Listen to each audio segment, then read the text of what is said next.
ঋতু পরিবর্তনের সঙ্গে সঙ্গে শরীর ও মনে কিছু পরিবর্তন হবে, এটাই স্বাভাবিক। এই সময় যেটা আমাদের পিছনে তা হলো আলসামি।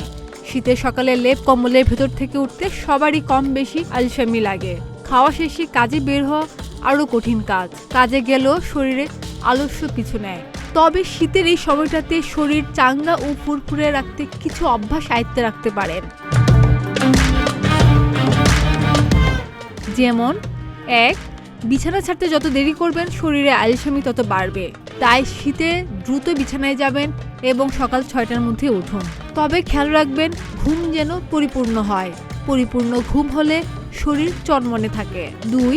ঘুম থেকে উঠেই 1 গ্লাস বিশুদ্ধ পানি পান করুন। 3. শীতের সকালে শরীরে রোদের তাপ নিন। সকালে রোদ আলসামি কমিয়ে শরীর চাঙ্গা করে তুলবে। তাছাড়া সবসময়ের মতো এই সময়ও শরীর চর্চা করতে ভুলবেন না। স্ট্রেচিং, যোগাসন করলে রক্ত সঞ্চালন ভালো হয়, ফলে শরীর চাঙ্গা থাকে সারাদিন। 4. সকালের নাস্তা হোক স্বাস্থ্যকর। এমন নাস্তা খান যেটা শরীরকে সতেজ রাখবে। খাদিজা নিপা, প্রতিদিনের বাংলাদেশ।